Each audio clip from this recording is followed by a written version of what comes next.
IBC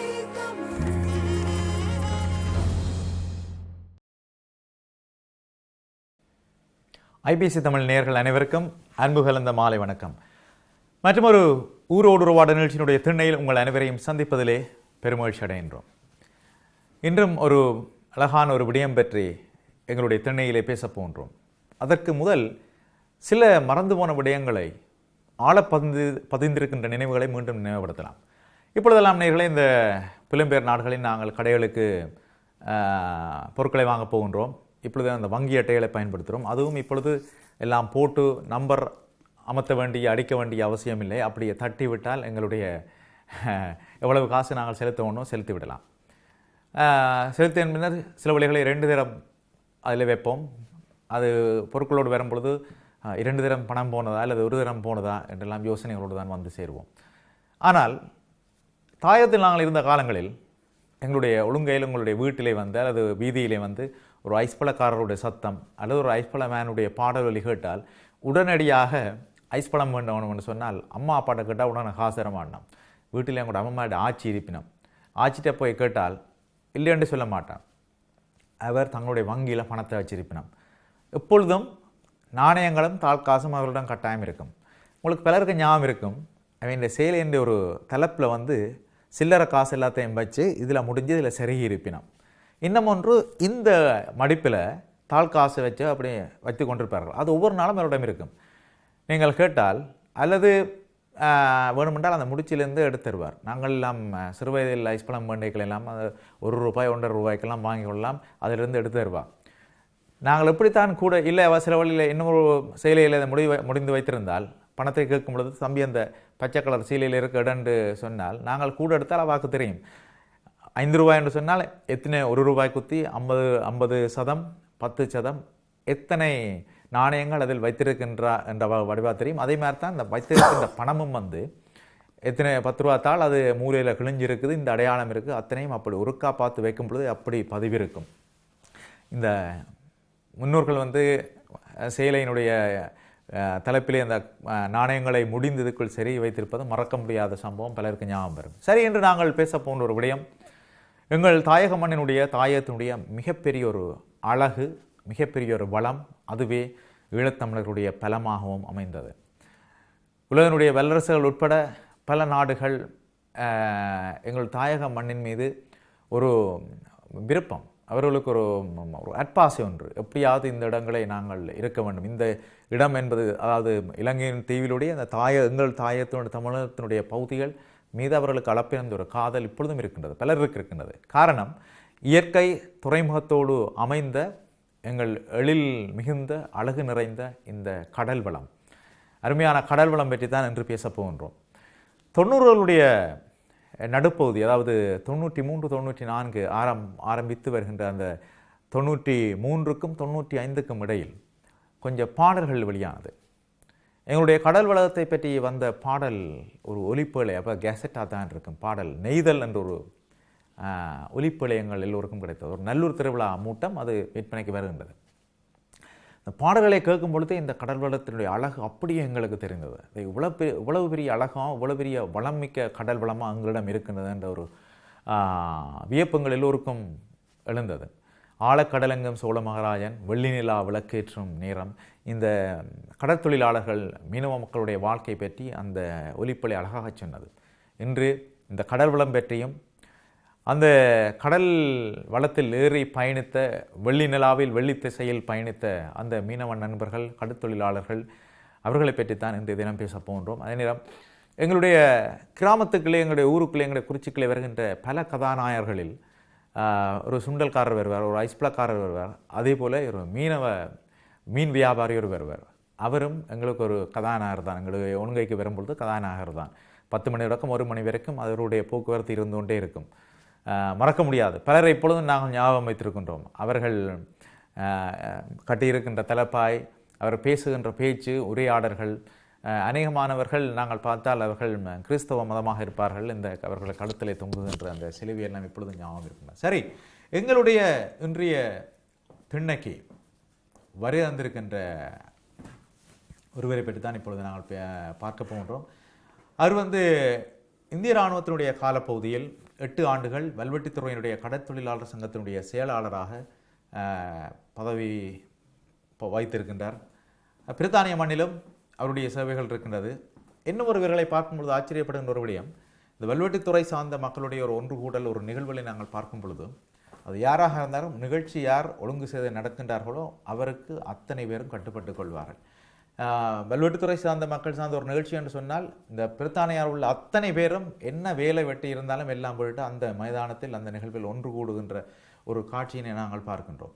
இப்பொழுது இந்த தலைமுறையைச் சேர்ந்த அடுத்த தலைமுறையைச் சேர்ந்த ஒருவர் அந்த சங்கத்தினை வழிநடத்தினால் அதற்கு முற்பட்டவர்கள் 3 தலைமுறையினரும் அவருடைய சொல்லுக்கு கட்டுப்பட்டு நடக்கின்ற ஒரு அழகான ஒழுங்கமைப்பை நாங்கள் பார்க்கின்றோம். அதிலிருந்து வந்திருக்கின்ற ஐபிஎஸ் தமிழுடைய ஒரு நேர் திரு சிகாமணி அவர்கள் வந்திருக்கின்றார். வணக்கம் அண்ணா. வணக்கம் சுவாசன். இன்றைய நிகழ்ச்சியில் உங்களை சந்திப்பதில் மிக்க மகிழ்ச்சி. அதே போல் எனக்கு மிக்க மகிழ்ச்சி. மீண்டும் ஒரு திரும்ப இந்த நிகழ்ச்சியில் உங்களை சந்திப்பதில் மிகவும் சந்தோஷமாக இருக்கின்றது. அதே போல் நாங்கள் இந்த எடுத்துக்கிற தலையங்கம் வந்து நமது மக்களுக்கும், அதாவது பிரித்தானியா மண்ணிலோ வெளிநாட்டில் வாழுகின்ற மக்களுக்கு அந்த பழைய காலத்தில் நடந்தவைகளை நாங்கள் சொல்லுகின்ற பொழுது அவர்களுக்கும் ஒரு சந்தோஷமாக ஏற்படும். இப்படியெல்லாம் இருந்ததா என்று இந்த நிகழ்ச்சி கலந்து கொண்டதுக்காக மிகவும் மகிழ்ச்சி சந்தோஷன். வணக்க நேயர்களே. சரி, இந்த எங்களுடைய தாயத்தினுடைய இந்த கடல் வளம் பற்றியும் மீனவர்களுடைய வாழ்க்கை பற்றியும் பலர் சொல்லியிருக்கின்றார்கள். அந்த நிகழ்ச்சிக்கு வந்தவர்கள் எல்லாரும் இந்த துறை சார்ந்த இப்பொழுது லோகேஷ் அண்ணா எல்லாம் அந்த நிகழ்ச்சி தொகுக்கும் பொழுதெல்லாம் சொல்லுவார், இந்த விளையாட்டுத்துறை பருத்தித்துறை இந்த பகுதியில் நிகழ்ச்சி, அதாவது கடற்தொழில் செய்கின்ற மக்களுடைய இடங்களில் நடைபெறுகின்ற கலை நிகழ்ச்சிக்கு அறிவிப்பு சொன்னால் அவர் வந்து சொல்லும் பொழுது அங்கே வேறு என்ன சும்மா சொல்லுறார் என்று யோசிப்போம். சொன்னால் அவருடைய வீடுகளுக்கெல்லாம் விருந்துக்கு சென்றால் ஒரு பக்கத்தில் காஞ்சிபுரம் அப்படியே குவிஞ்சிருக்கும், இன்னொரு பக்கத்தில் தங்க நகைகள் ஒரு பக்கத்தில் இருக்கும், பணம் எல்லாம் கட்டுக்கட்டாக இருக்கும்.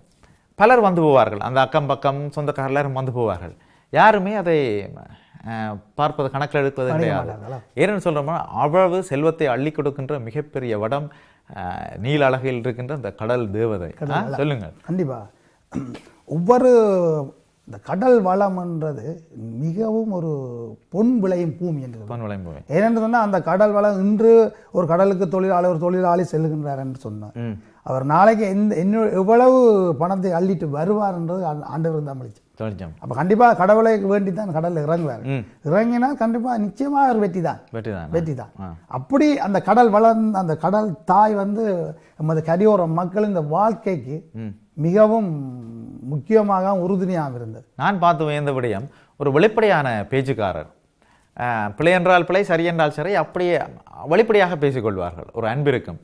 ஒரு கேள்வி கேட்கலாம், இந்த நம்பிக்கை எங்களுடைய வாழ்வியலில், தமிழர்களுடைய வாழ்வியலில் பார்த்தோம்னு சொன்னால் நம்பிக்கை என்ற ஒரு விடயம் காலகாலமாக வந்து கொண்டு தான் இருக்குது. நவீனம் விஞ்ஞானம் வளர்ந்தாலும் நம்பிக்கை என்ற ஒரு விடயம் எப்பொழுதும் இருக்கின்றது. இந்த கடலிலே தொழிலுக்கு இறங்குவர்கள், இந்த மீனவர்கள் எல்லாம் இறங்கும் பொழுது அந்த இறங்குகின்ற பொழுதும் சரி, இல்லை என்று சொன்னால் இப்போ நாங்கள் தைப்பொங்கல் விவசாயிகள் எல்லாம் தைப்பொங்கல் சூரியவானுக்கு ஒரு பண்டிகையாக செய்கின்றோம். அதே பொழுது இந்த கடல் தாய்க்கன்றும் ஏதாவது பண்டிகைகள், இது வழிபாட்டு முறைகள் ஏதாவது இருக்கின்றது? கண்டிப்பாக இருக்குது. என்னென்னு சொன்னால் இந்த கடலில் வந்து இந்த மக்கள் கடற்தொழில் என்று சொல்லி வெளிக்கின்ற பொழுது எந்த ஒரு மீனவனோ எந்த ஒரு கடல் தொழிலாளர் சரி அந்த கடல் கரையில் இறங்குகின்ற பொழுது முதல் அவர்களுக்கு வணக்கம் செலுத்தி, அதாவது கடல் மாதாவை தொட்டு கும்பிட்டு தான் அந்த தோணியில் ஏறுவார். அது வந்து காலகாலமாக கடைப்பிடிக்கப்படுறது. அடுத்த பார்த்தீங்கன்னா இந்த கடல் சார்ந்த மக்களை பொறுத்த அளவில் சைவ மக்களாக இருந்தால் 199% அந்த வெள்ளிக்கிழமையில வந்து அவர் அந்த கடற்தொழிலை நிறுத்தி விடுவார். கிறிஸ்டியன் மக்களாக இருந்தால் ஞாயிற்றுக்கிழமையில அந்த கடற்தொழிலை நிறுத்தி விடுவார். ஏன்னு சொன்னால் அது பாரம்பரிய காலம், ஆதி காலம் தொட்டு எமது முன்னோரால் கடைப்பிடிக்கப்படும். அன்று வந்து நாங்கள் அதை நிறுத்திவிட்டு எல்லோரும் அந்த படகையை வடிவா சுத்தம் பண்ணி இதண்டி அவருக்கு வத்தி குச்சிகள் பூவல் வச்சு கும்பிட்டு விட்டு அதே நேரம் நாங்கள் குளிச்சு கோயில் உளம் எல்லாம் போய் அன்றைக்கு ஒரு வணக்கம் செய்கிற ஒரு நாள், அப்படி ஒரு நாள் இருக்கு எங்களுக்கு கிறிஸ்டியன் ஆக்களுக்கும் கூடுதலான ஆக்களுக்கும். அடுத்த சமூகத்தை பற்றி எனக்கு தெரியாது என்று நான் என்ன நாளை கடைப்பிடிக்கிறான்னு கூடுதலாக இஸ்லாமிய ஆக்கள் கூடுதலாக வெள்ளிக்கிழமைன்னு நினைக்கின்றேன் என்று சொல்லி கடைப்பிடிப்பார். அதே போல் பார்த்தீங்கன்னா அந்த எங்களோட ஊரில் பார்த்தீங்கன்னா ஒரு கோயில் இருக்குது, ஒரு பிள்ளையாவில் இருக்குது. அவருக்கு பிள்ளையாவிலுக்கு வெளியால், அதாவது மதில் சுவர் ஓரம் ஒரு காவல்காரன்ற ஒரு தெய்வத்தை நாங்கள் இருக்கிறார், ஆதி காலம் வச்சு இருக்கிறேன், குட்டியாக இருப்பார். அது வந்து அந்த காலத்திலேயே எங்களுக்கு அதை சொல்லி கொண்டிருக்கிறார். அதாவது வருடம் அவருக்கு வந்து நாங்கள் ஒரு படையல் ஒன்று வைப்போம், கட்டாயம் கொடுப்போம், கட்டாயம் வைப்போம். ஆனால் நீங்க என்ன பண்ண நினைக்கிறீங்க, நீங்க சக்கரை பொங்கல் நினைக்கூடாது, சக்கரை பொங்கல் வாழைப்பழம் அதெல்லாம் கிடையாது. வைக்கிற சாமான் சுடுமீன் மிரப்பால்னு சொல்லுவோம். சுடுமீன் மிரப்பால், சுடுமீன் மிரப்பால் என்றா மீனை சுட்டு வைப்பது. மிரப்பால்ன்றது நம்ம கல்லு, மறக்க முடியாது, கல்லு, முட்டை, இதெல்லாத்தையும் அவர் சுட்டு, கருவாடு சுட்டு எல்லாம் வச்சு அவரை படைச்சு. இப்போ அந்த இப்போ ஒரு இடம்னு சொன்னால் அந்த இடத்து மக்கள் எல்லாரும் வந்து கூடி அன்றைய பெரிய ஒரு அது கூடுதலாக வந்து மாலை நேரம், அதாவது மாலை 6 மணி கற்கல் டைம் தான் செய்கிறது. 6-7 மணி அளவு அந்த கற்கல் டைம் தான் செய்வோம். அப்போ செய்கின்ற பொழுது அதில் உள்ள அந்த மக்கள், அந்த இளைஞர்கள், சிறுவர்கள்லாம் ஓடி வந்துருக்காங்க. ஏன்னா மீன் வாங்கலாம், முட்டை வாங்க, அதுக்காக வந்தா அதில் வந்து நாங்கள் ஒரு படகு மாதிரி ஒன்று செய்வோம், கப்பல் மாதிரி, சின்ன படகு மாதிரி சின்னதாக செய்து அவரை படைச்சு அதில் எடுத்து வைத்து, அதாவது கடல்ல வழி வெட்டுறதுன்னு சொல்றது, வழி வெட்டி விடுறது. கடவுள் தெய்வத்தை வேண்டி எமக்கு கடத்தொழிலாளர்களுடைய அந்த இதுக்காக அவரை வழி வெட்டி அந்த கடல்ல வச்சு கடல்ல விடுவோம். அது அப்படியே அந்த போகும். அந்த முறையில் வந்து பண்ட காலத்துல இருந்து அது எங்களை மக்கள் வந்து எங்களுக்கு காட்டு தந்துருக்கிறாங்க. ஏன்னா கடல் தொழில் என்றது, கடலில் ஏறுகின்ற ஒரு நபர் மீண்டும் வருவார் என்றது சாத்தியம் குறைந்ததான் அந்த காலம் பிடிச்சி கருதப்பட்டது. இந்த காலம் 50-50. இந்த காலத்துல பாத்தீங்கன்னா தொலைபேசி தொடர்பு எங்க பண்ணிக்கிறேன் என்ற இந்த காலத்துல அப்படி ஜிபிஎஸ் இருக்கு, ஜிபிஎஸ் அடிச்சா இந்த தான் வரும். அந்த காலம் அப்படி இல்லை. பாய்மரம் இப்ப சொல்லுவார்கள், நீங்கள் சொல்லும் பொழுதுதான் இந்த தொழில்நுட்பங்கள் பற்றி பேசும்பொழுது தான் சொல்லுவார்கள், இந்த புதிய கதை புத்தகங்களில் எல்லாம் பார்த்துருக்கின்றோம், யாழ்மண்ணில் வெளியான சில மீனவர்கள் சார்ந்த புத்தகங்கள் பார்த்துருக்கின்றோம். அவர்கள் அந்த வெள்ளி என்ற ஒரு திசை நோக்கி பயணிப்ப ஒரு விடயம் ஒன்று இருக்கின்றது. இப்பொழுது நாங்கள் இப்போ ஜிபிஎஸ் ஒன்று ஒரு அட்ரஸை போட்டு விட்டோம்னா அந்த இடத்துல விடும். ஆனால் அவர்கள் அந்த வெள்ளி பார்த்து பயணிப்பது என்று சொல்வார்கள். அது என்ன விடயம்? அது வெள்ளி இந்த வானத்தில் வந்து பார்த்தீங்கன்னா வெள்ளிய லோபண்டு உருவாகிருக்கும். இதில் பார்த்தீங்கன்னா வடிவாக தெரியும். அப்போ அதுக்கு வந்து அந்த முன்னோர்கள் வந்து அந்த வெள்ளியை குறிப்பு வச்சுக்க, இது வாட வெள்ளி, இது சோழக வெள்ளி, இது கொண்டல் வெள்ளி, இது கச்சான் வெள்ளி. வாடவள்ளி என்ற வடக்கு பக்கம், சோழவள்ளி என்ற தெற்கு பக்கம், கிழக்கு பக்கம், மேற்கு பக்கம், இப்படி ஒவ்வொரு வெள்ளி அது. அந்த வெள்ளி அடுத்த காலையில பாத்தீங்கன்னா 6 மீன் வெள்ளி என்ற ஒரு வெள்ளி வரும். 6 மீன் வெள்ளின்னு சொல்லுவார். அந்த 6 மீன் வெள்ளி என்ன பார்த்தா 6 வெள்ளி இருக்கு, மீன் போல உருவமாக இருக்கு, 6 மீன் வெள்ளி. அப்ப அந்த வெள்ளி இந்த இடத்துல தான் அது உதிக்கும், இந்த இடத்துல தான் அது வரும் காலகாலமா. அதே போல விடிவெள்ளி என்றால் காலை இத்தனை மணிக்கு 3 மணிக்கு வெடிய போகிற அந்த வெள்ளி வானத்தில் தெரிகின்ற பொழுது விடியறதுக்குரிய அறிகுறி. அப்ப அந்த காலம் வந்து கடல்ல வாட்ச் இல்ல, ஜிபிஎஸ் இல்ல, கொம்பாஸ் இல்ல, அப்ப எல்லாம் அதுதான். அப்ப அந்த வாடவள்ளியை வைத்து அவர்கள் பயணப்படுவார். இந்த வாடவள்ளியிலிருந்து நாங்கள் இந்த வள்ளியை கணக்கு பார்த்து போவார். திருப்பியார்கள் மீன் தொல்லை முடித்துவிட்டு, கடற்தொல்லை முடித்துவிட்டு கரை வருகின்ற பொழுது அதே வாடவள்ளி, அது சோழவள்ளி என்ற தெற்கு பக்கத்தில் உள்ள வெள்ளியை வைத்து அது அந்த வெள்ளியின் கணக்கில் தான் அவர்கள் கரை வந்து சேருவார்கள். அது வந்து அந்த காலத்து மக்கள் அவளை போற்ற வேண்டும். ஏன்னு சொன்னால் இந்த காலம் கடலில் ஏறினா சும்மா போயிட்டு வரல. ஆனால் அந்த காலம்ன்றது சும்மா ஈஸி இல்லை. ஏன்னா அவர்கள் அந்த பாய்மரங்கள், அதாவது இன்ஜினும் இல்லை, பாய்மரத்தில் பாய் எழுத்து தான் ஓட வேண்டும். ஏன்னா காற்று வளம்னு சொன்னால் நீங்கள் பார்த்தீங்கன்னா இப்போ சோழா காற்றுல பாய்மரத்தை தொழிலுக்கு போனால் அப்படியே வங்களா வீடாக போயிடும். ஏன்னா வடக்கு பக்கத்துலேருந்து வலிக்கிட்ட வெங்கலா வீடு, அந்த சோழா காற்று கரையிலேருந்து கடலை நோக்கி அடிக்கிறது. அப்போ அந்த காற்று அடிக்கிற திசைக்கு ஏற்ற மாதிரி பாயமாற்ற வேணும். கல விடயங்கள் எல்லாம் இருந்திருக்கிறது. இப்போ இந்த மீன் பிடிக்கின்ற முறைகளிலே இந்த முறைகள் எல்லாம் இருக்கின்றதா? 2-3 முறைகள் இருக்குன்னு கேள்விப்பட்டிருக்கு. நிறைய இருக்கு முறை வந்து அது கணக்காக இருக்காது.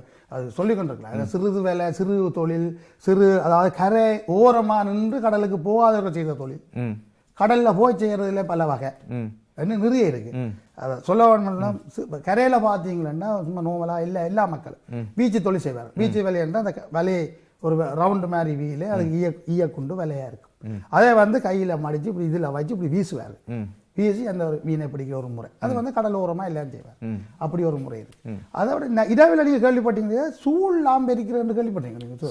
சூழ் லாம்பெரிப்பாங்க அது கேள்விப்பட்டீங்களா? தெரியும், இதெல்லாம் கண்டிப்பா கேள்விப்படும். சூழ் லாம்பெரிக்கிறது என்று சொன்னால் அந்த காலத்துல சூழ் லாம்பு இந்த கடத்தொழில போற படகுகளுக்கு வந்து அந்த சூழ் லாம்பு கடல்ல வலையை போட்டதுக்கு பிற்பாடு அந்த முன்னாடியில வந்து கட்டி விடுற இரவுல. ஏன்னு சொன்னா இருட்டுக்குள்ள என்ன ஒரு வடை வந்து மோதக்கூடாது, அந்த வேலை இதுக்காக அந்த சூழ்லாம் மட்டும் மண்ணெண்ணெய் விட்டு ஒரு மூக்கு கண்ணாடி டீ குடிப்போம், அதே மாதிரி இருக்கு. இப்படி வந்து அந்த மூக்கு இப்படி இருக்கும். அதுல அந்த சூழ்லாம்பு எரி அதுக்குள்ள மானை விட்டு கொடுத்து அப்ப அந்த சூழ்லாம்பை கொண்டு இரவில ஒரு அத்தாங்கன்னு ஒரு வேலையை உண்டு அவரையும் எடுத்துக்கொண்டு அந்த கரையோர இரவில அந்த வெளிச்சத்துல மீன் பிடிக்கிறது அது ஒரு முறை இருக்கு கரையில நோமலாக அடுத்த வந்து கட்டு மரத்துல போய் சிறு தூண்டல் போட்டு மீன் பிடிக்கிற முறை அது வந்து கூடுதல் அந்த வயசான ஆட்கள் அவர்கள் வந்து கரெக்டா அந்த கல்லுகள் இருக்கு இடங்கள் தெரியும் அவர்களுக்கு எந்தெந்த இடத்துல இந்த கல் இருக்கு இது எந்த இடத்துல கூட மீனை பிடிக்கலாம் என்று அப்படி ஒரு முறை இருக்கு அப்ப அந்த முறையில அவர்கள் மீன் பிடிப்பார்கள் அதே மாதிரி விலை வந்து கணக்க விலைகள் இருக்குது அதாவது பிற்காலத்தில் பார்த்தீங்கன்னா டிஸ்கோ விலைன்ற ஒரு விலை வந்துச்சிருக்கு அதாவது அரைக்கொட்டி மீன் பிடிக்கிற ஒரு விலை இருக்குது சூட விலை என்று சொல்லி ஒரு வேலை அதாவது வலிச்சல் வேலை ஆழ்கடல் மீன் தொழில் என்ற ஒரு வலிச்சல் வேலை அதுகளுக்கு பிற்பாடு இப்போ ரோலர் இழுவை படகு என்று பிற்பாடு வந்தது ஆனால் முன்னுக்கு வந்து பார்த்தீங்கன்னா முழுக்க விலை தான் தொழில் அப்போ இரவில் விடியப்புறம் காலையில் நைட் பின்னேரம் 5 மணிக்கு போகிறவர்கள் விடிய வருவார்கள் காலையில் விடல அப்புறம் 3 மணிக்கு போகிறவர்கள் இந்த தூண்ட தொழில் செய்கிறவர்கள் வந்து விடிய 5 மணிக்கு தான் போவார்கள் விடல ஒரு 4-5 மணிக்கு போய் தான் அந்த தூண்ட தொழிலை முடிப்பார் அந்த மீனுக்குள்ளேயே மகிமையான மீன் இந்த சந்தையிலே நல்ல மார்க்கெட்டாக போகிறோன்னா அந்த தூண்ட தொழில் மீன் தான் அதுதான் அதுக்குரிய நுட்பம் இருக்கு நாங்கள் சாதாரணமாக இணைத்து விடுவோம் நேர்களே இதென்ன எங்களோட ஊருக்கு வந்து மீன்காரர் வேறார் நாங்கள் உங்களுக்கு என்னப்பா இரவில் போட்டில் போவியல் வேலையை வீசியல் மீனை அப்படி அள்ளிக்கொண்டு வரேன் அதனால் ஒரு விவசாயம் செய்வதற்கு எப்படி பல படிமுறைகள் இருக்கின்றதோ நம்பிக்கைகள் எல்லாம் இருக்கின்றதோ அதே போல தான் இந்த கடற்தொழிலும் அதைவிடமான அதீதமான நம்பிக்கைகள் இருக்கின்றது இப்பொழுது நீங்கள் சொன்னீங்க 8 வருடங்கள் வெல்வெட்டித்துறையினுடைய கடற்தொழிலாளர் சங்கத்தினுடைய செயலாளராக இருந்தீர்கள் இப்போ என்ன அந்த சங்கத்தினுடைய செயல்பாடு என்ன கடற்தொழில் சங்கம்னு சொன்னால் எங்களோட சங்கத்தில் வளர்ச்சி சங்கத்தை என்னுடைய சங்கத்தை அது மாதிரி எல்லா இடம் இருக்கின்றது எங்களோட வளர்த்துறை மட்டுமல்ல அதாவது வடமராட்சியில் வந்து 8 சங்கங்கள் இருக்கின்றது சமாசம் இருக்கின்றது ஒரு படிமுறைகள் சங்கங்கள் எல்லாம் சேர்ந்து ஒரு சமாசம் அப்போ இதுகள் வந்து சமாசத்துக்குள்ள கட்டுப்படும் எல்லாம் அந்த சங்கத்தின் செயல்பாடு அவ்வளவு வந்து ஊரை கட்டுப்படுத்துமா கடற்தொழிலாளர்கள் இன்று கடல் செல்ல வேண்டாம் என்று சொன்னால் அத்தனை போக மாட்டார் அவ்வளோ ஒரு கட்டுக்கோப்பாக தான் அந்த சங்கம் இருக்கு இந்த சங்கத்தில் மெம்பர்ஸ் இருக்கு பதிவு இருக்கு அடுத்தவங்க சங்கத்தால் தான் எதையும் செய்ய முடியும் நீங்கள் என்ன ஒரு சங்கத்தில் உள்ள ஒரு மீனவரிடம் எது பிரச்சனை ஏற்பட்டாலோ அல்லது ஒரு கடலில் ஒரு வேலை சம்பந்தமான தகராறு ஏற்பட்டாலோ எது ஏற்பட்டாலும் நீங்கள் இந்த சங்கத்திலேருந்து அந்த சங்கம் மூலம் தான் நீங்கள் நேரடியாக நீங்கள் தொடர்பு கொள்ள முடியாது ஒரு பொருளை காணவில்லை என்று சொன்னால் அந்த சங்கத்தில் இருக்குன்னு சொன்னால் எந்த சங்கத்திலேருந்து அந்த சங்கத்துக்கு லெட்டர் கொடுத்து அதுலேருந்து தான் பெற வேண்டும் கடிதம் தான் அது வந்து ஒரு நிர்வாகம் தான் கட்டுப்பட்டப்பட்ட ஒரு நிர்வாகம் அடுத்த வந்து சங்கமன்றை ஈஸியாக பார்க்க முடியாது என்னன்னு சொன்னால் பலதரப்பட்ட பாமர மக்கள் கடத்தொழில் இருப்பினும் கடத்தொழிலையும் படித்தவர்கள் இருக்கா படிக்காத இருக்கிறார்கள் கோவக்கா இருப்பார் முட்கோவா இருப்பார் சாந்தமான இருப்பார்கள் எல்லோரும் இருப்பார்கள் அவ்வளவு பேரே நம்ம அங்கே கட்டுப்பட்ட சங்கத்தை கட்டிக்கிறோம் ஆனால் சங்கத்தின் செயல்பாடுன்றது மிகவும் எம்மது தமிழகத்தை பொறுத்தளவில் எம்மது நாட்டை பொறுத்தளவில் கண்டிப்பாக அது ஒரு முக்கியமாக ஒரு தேவையான மக்களை கட்டுப்பாடுத்தி ஒரு நல் வழியாக ஒரு நல்ல தொழிலை செய்ய வேண்டும் என்று சொன்னால் நிச்சயமாக சங்கத்தின் செயல்பாடு விரிவி போகும் இப்போ நீங்கள் சொல்லும்பொழுது ஒரு ஞாபகம் இருக்கின்றது 90களுடைய ஆரம்பத்தில் உயர்தரம் படிக்கின்ற பொழுது நண்பர்கள் குருநகர் பாசையூர் நாவாந்துறை அந்த பகுதியிலிருந்து எல்லாம் படித்திருப்பார்கள் அப்பொழுது சரணாயிரம் நாங்கள் தனியார் கல்வி நிலையங்கள் முடித்து விட்டால் அவர்கள் கடற்கரையெல்லாம் போகுது எங்களுக்கு போனால் அந்த பெரிய சந்தைக்கு போனால் என் அப்பா மேரெல்லாம் இருப்பினான் அப்போ என்னோட நண்பருடைய அப்பா வந்து சம்மாட்டியார் 4 பவுன் 8 பவுன் மோதிரம் இருக்கும் இப்பொழுது இந்த தாலிக்கொடி எல்லாம் எத்தனையோ பின்னல்னு சொல்கின்றார்கள் அவருடைய தங்கச்சங்களில் இந்த விரல் மொத்தம் இருக்கும் இப்பொழுது எல்லாரும் சொல்கிறாங்க நேர்களே சொல்கிறாங்க அந்த மில்லியனர் என்று சொல்லுவார்கள் அடிக்கடி இதை நாங்கள் முதல் பார்த்தது இந்த தாய மண்ணிலும் அதுவும் பார்த்தது இந்த கடல் தொழில் செய்பவர்கள் அவரை சுற்றி மீன்கள் எல்லாம் வந்து குவிச்சு கொண்டே இருப்பினான் அப்போ அவர் சொல்லுகிறான் 30ஆம் 30ஆம் 40ஆம் 40ஆம் அவர் கதைச்சொண்டே இருப்பார் அப்போ இந்த நம்மள சொன்னார் அப்போ என் ஃப்ரெண்ட் வந்திருக்காங்க சார் அது நான் வீட்டுக்கு போக சொல்லி விழா மீன் வந்துடுறாங்கன்னு அவள் துடிச்சு கொண்டே இருக்குது நல்லா விழா மீன் தந்து விடுவார் அவர் சொல்லிக்கொண்டு வர 60ஆம் வந்தாண்ட மீன்கள் வந்து 4 பக்கத்துலையும் வந்து அங்கே கதை பேச்சுக்கு இடம் இருக்காது ஒரு மீன் பிடிக்கின்றவர் கொண்டு வந்து கொட்டு வேறு விரலில் நீல கலர் விரலில் கொண்டு வந்து கொட்டி மீனம் அப்புறம் அங்கால போய் இவர் கூறி அது இன்னொரு பக்கத்தால் கன பேர் இருக்கணும் என்ன டிஸ்ட்ரிபியூட் பண்ணுறாங்க கன பேர் இருக்கணும் மாறிக்கொண்டே இருக்கும் அது பார்த்தா நிறைய பேர் இருக்கிறார்கள் கூறி விற்கிறவர்கள் நிறைய பேர் இருக்கிறார்கள் அது அவர்களுக்கும் வந்து ஒரு தொழில் அதாவது கடை தொழில் வந்து மீனை பிடித்து கொண்டு வர்றது ஒரு பகுதி அதை இட்டு இங்கே வாழ்வாதாரம் நடத்துகின்றது என்னமோ பாதி இருக்கு நிறைய. என்ன அதை எடுத்துட்டு வந்து சந்தையில் நாங்கள் இருந்த பொழுது அங்கே சந்தையில் ஒரு ஆள் இருப்பா, அவள் தான் விற்பான், ஒரு ஆம்பளை ஒரு பொம்பளை விற்பான். அப்போ அவள் கூறி அதை விற்று அது வேறு. அப்போ அந்த அவ்வளோ செல்வம் இப்போ கடல்ல இருந்து வார செல்வம் அந்த முதலாளிக்கு தான் போகும் கூடுதல். இப்போ கரவல் என்ற ஒரு தொழில் இருக்குது, அதை கேள்விப்பட்டீங்க. கரவலை வந்து அது எந்த நேரம் முதலாளிய கோடீஸ்வரர் ஆக்கும் சொல்ல முடியாது, ஆனால் ஆக்கும். இப்பொழுது நாங்கள் இந்த லொட்ரி என்று எல்லோரும் எடுத்துக்கொண்டு இருக்கிறோம், லொட்ரி எடுத்துக்கொண்டு போவோம். ஆனால் எந்த ஒரு நாள் விழும் என்று ஒரு ஆசை எல்லாருக்கும் இருக்கும். ஆனால் இந்த விடயம் அது ஒரு குறிப்பிட்ட நாளுக்குள் அவரை அந்த உச்சத்தில் கொண்டே ஆகுதான் சிறப்பு. என்ன அது வந்து முறை. அது கடல் இன்றைக்கு பார்த்தீங்கன்னு சொன்னால் அவர் இன்று சாதாரண ஒரு கரவலையை ஆளை வச்சு செய்து கொண்டு இருப்பார். ஆனால் திடீரென பார்த்தால் அந்த மீன் இந்த வருகை அப்படி இதாக வேறும் புல்லா அதில் கரவலையை வளைப்பாரு. அது முறை இருக்கு. அது மடி மாற்றுன்னு சொல்லுவார், மடி மாற்றுன்னு சொல்கிறது. கரவலையில் வந்து மடி மாற்றுன்னு சொல்லுவார். அப்படின்னு சொன்னால் ஒரு கரவலையை வளைக்கிறது, அதாவது இப்படி கொட்டிக்கிட்டு போட்டு வளைத்து 2 பக்கம் இழுப்பார். இந்த மடிக்குள் நிறைய போகின்றது, நிறைந்தா என்ன நடக்கும், வெளியால போயிடும், எல்லாம் போய் ஸ்டாப் ஆகிடும். அதுக்காக மடி மாற்றுவார். என்ன ஒரு மடியை கொண்டு பின்பக்கத்தால் இழுத்து கொண்டு வரைக்குள்ள ஜாயின் பண்ணுவார். இதெல்லாம் அந்த கரவலை செய்கிற அந்த மக்கள் அந்த திறமையான தொழிலாளர்கிட்ட திறமை.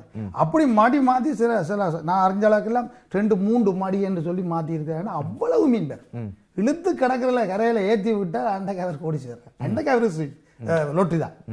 அதான் அந்த இப்பொழுது நீங்கள் சொல்லுகின்றீர்கள் அந்த முறையில் பார்க்கும் பொழுது 80ஆம் ஆண்டு காலகட்டம் இந்திய இராணுவம் இந்திய அழிவுப்பட வைக்கும் முதல் இந்த காலகட்டத்தில் நீங்கள் பார்த்த அந்த கடல் தொழிலும் வந்து குவிந்த செல்வங்களும் அந்த மக்கள் வாழ்ந்த வாழ்க்கையும் இப்பொழுது அது உங்களுக்கு ஒரு எண்ணம் வருமா, மீண்டும் அந்த ஒரு வாழ்க்கை எங்களுக்கு வருமா என்ற ஏக்கம் இருக்கின்றதா? நினைக்கின்ற பொழுது மிகவும் சந்தோஷமாக இருக்கு. அப்படி ஒரு வாழ்க்கை உண்மையிலேயே கரையோர மக்களுக்கு கிடைக்குமாக இருந்தால் என்றும் வந்து கரையோர மக்கள் செல்வ செழிப்பாக தான் இருந்தார். அவர்கள் வந்து வாழ்க்கை முறை செல்வ செழிப்பாக தான் இருந்தது. இந்த போராட்ட ஆளவன் ஒன்று வந்து இந்த பிரச்சனைகள் வந்ததாலே அவர்கள் அடிபட்டு நொந்து இந்த போராட்டத்தில் கூடுதலாக பாதிக்கப்பட்ட மக்கள் கடற்தொழில் தான். என்று சொன்னால் கடற்தொழில வந்து செல்றது ரொம்ப கஷ்டம், கடற்தொழில் போக முடியாது. அப்படி ஒரு காலகட்டம் தான் எங்களுக்கு அங்கே இருந்தது. சரி, தொடர்ந்து நாங்கள் பேசலாம். சிறிய ஒரு இடைவெளிக்கு செல்ல வேண்டும். இப்பொழுது நாங்களும் பார்க்கணும். இப்பொழுதும் நாங்கள் சென்று பார்க்கும் பொழுது கடலோரத்தில் பார்க்கும்போது கரையிலே வந்து தரித்துவிட அந்த படகுகளும் வலையை பகல் நேரங்களிலே பின்னுகின்ற அந்த தொழிலாளர்களும் மீன்கள் கரவாடு என்று காயிருந்த அந்த கடலோர காட்சி என்பது அதனுடைய அழகு தனி அழகு. கடல் தேவதையினுடைய அழகு என்பது உலகத்தின் நிலாவையோட அழகு என்று சொல்வார்கள்.